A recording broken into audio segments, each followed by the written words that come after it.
So, welcome guys to this morning's breakfast club. Today we're going to be talking about something that's always recurring, managing your personal finances as an entrepreneur. And as I always say, it's already hard enough to manage your finances when you are a salaried employee getting a paycheck every 2 weeks. It's even harder when you don't know when your next paycheck is going to come. You're going to have slow periods, you're going to have really great periods. How do you manage it all? So I've divided it up into 8 points. One is not more important than the other. All 8 points are equally as important. So I'll start with number one, which is just the basic. Number one is you have to separate your business and personal finances. And I still get arguments whenever I bring this up. So even if you have a business that doesn't make a lot of money, or even if you haven't made a cent in your business yet, you have to separate your personal from your business.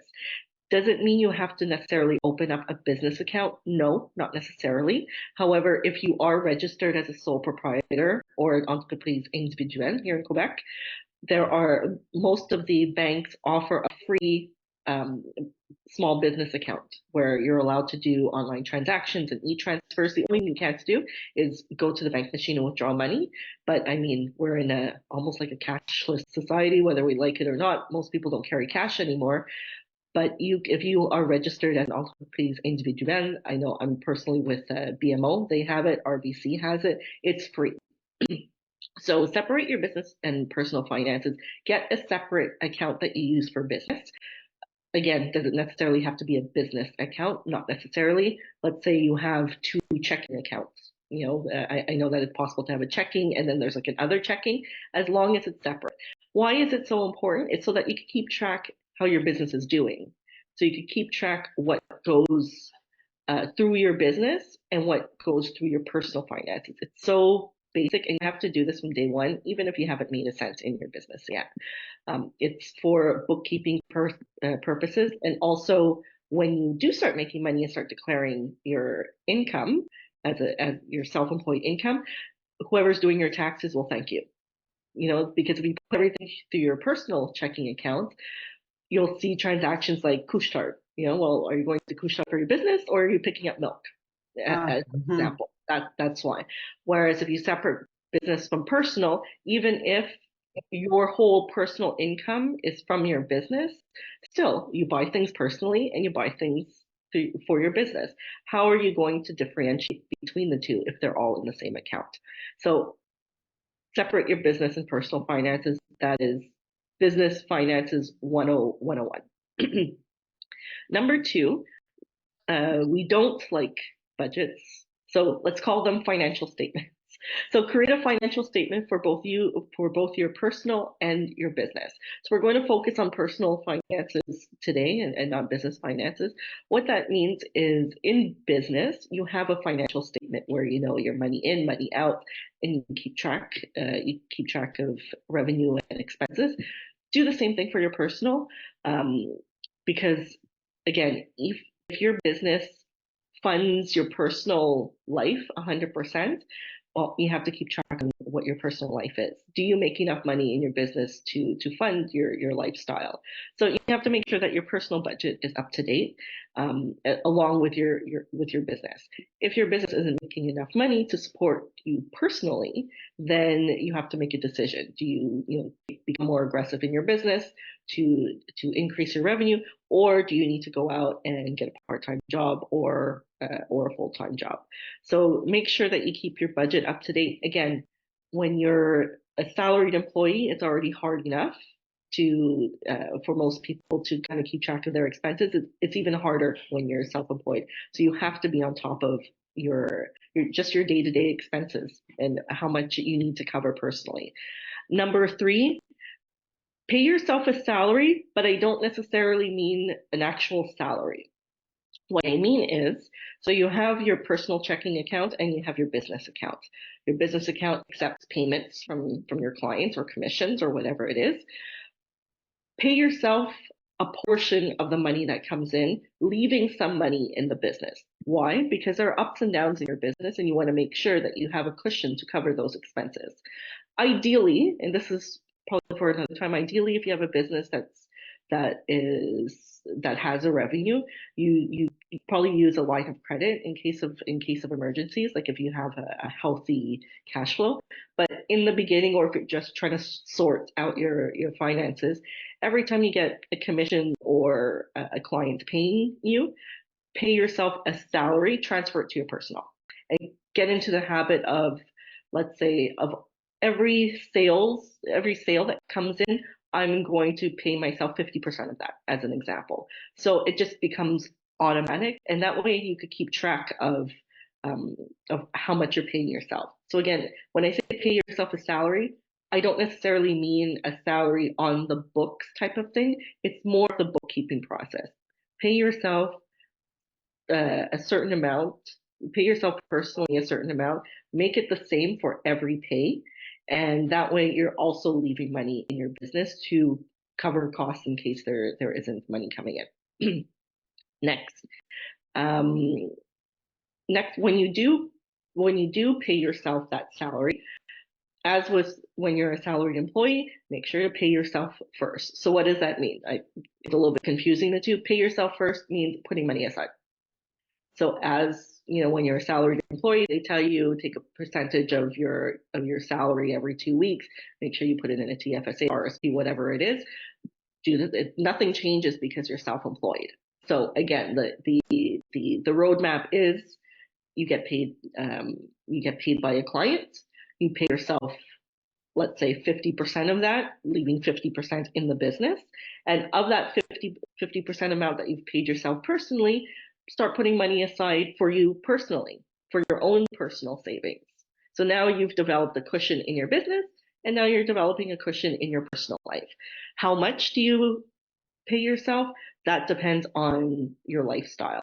And as I always say, there are tons of books and podcasts, and everybody has their number. Sometimes you'll read you have to pay yourself 10%, 25%, 30%. I always say, and I still maintain this to this day, always pay yourself an amount that you could commit to. Don't overcommit. Don't say, I'll put 50% aside when you know that you can't. And the amount that you put aside really depends on what's going on in your personal life with your personal expenses. Some of us have more expenses than others. Some of us have kids. Some of us don't have kids. Some of us have, other expenditures or debts that you need to take care of. So that's where it's important to create that financial statement and that budget to know what you have to pay off. But always make sure from that salary that you're paying yourself, as you would as a salaried employee, put some of that money aside and commit to it. Next, number 6, always monitor your cash flow. So I'm always business planning in advance. So by November, I already know what my projections are for the following year, but I monitor if I'm meeting my objectives. So I look at it lightly, more or less on a weekly basis, but I really look at it quarterly in terms of my business. And personally, like if you're not making money in your business, you're not going to make money personally, right? So they're very much related. Making money in your business will directly affect how you live personally. You have to monitor the cash flow that's coming in. If you're short, why are you short? Why are you not meeting your objectives? Is it because you're spending too much in your business? Is it because you spend a lot of time scrolling on social media and not working? Are you spending a lot of time on things that aren't revenue generating? So again, this is monitoring your cash flow.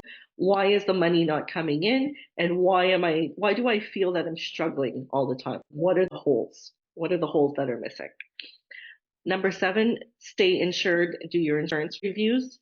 It's something that no one likes to talk about because it's boring, but insurance for life, disability, critical illness, health insurance when you're self-employed, what's missing in your life in case something in life happens to you?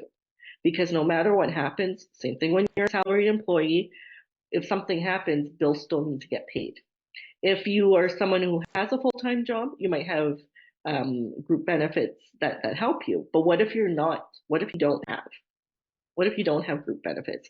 Or I said this, I think on Tuesday or maybe last week.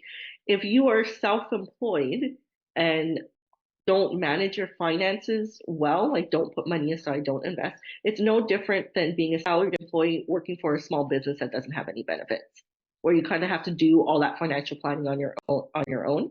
Um, Make sure that you stay insured and you have enough insurance to cover you in case something happens. And lastly, as I always say, work with professionals. When you are a salaried employee and you just have a T4, or when you're self-employed and your expenditures are pretty simple, you could get away with filing your own taxes through TurboTax as an example.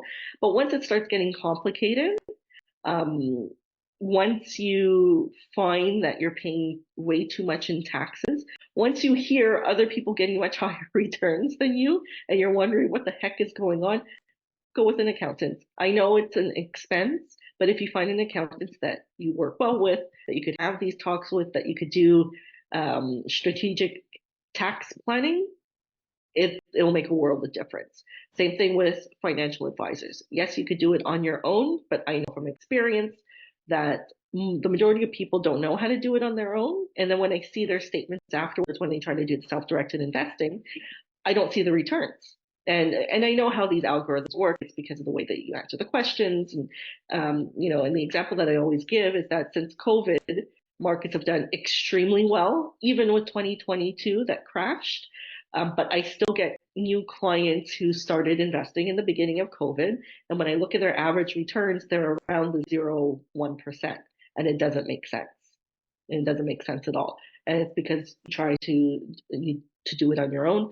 I'm all for trying to do it on your own, but not at your money's expense, right? And not when you do it on your own, but to a certain point.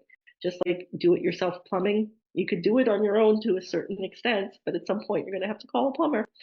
So those are my 8 points when it comes to managing your personal finances when you're an entrepreneur. It all starts with separating your business and your personal. And to this day, I don't know how many times on these Zooms I've said it over and over and over again. I still get the pushback. Why? I'm not making any money yet. Well, I'm just making $100 here and $100 here. How do you know what is business and what's personal? And it's just getting into that habit, because once you do start making a lot of money in your business, you're so used to just putting everything in your personal account. It's hard to fix these things afterwards. Trust me, I've been there. I when I started my business, um, I unfortunately got into the habit of using putting personal expenses on my business card because my personal card is at home or whatever it is. And then you just get caught up, and it's so aggravating trying to separate the two afterwards. And then you get yelled at by your accountant. So that's it for me. Are there any questions or comments from you guys?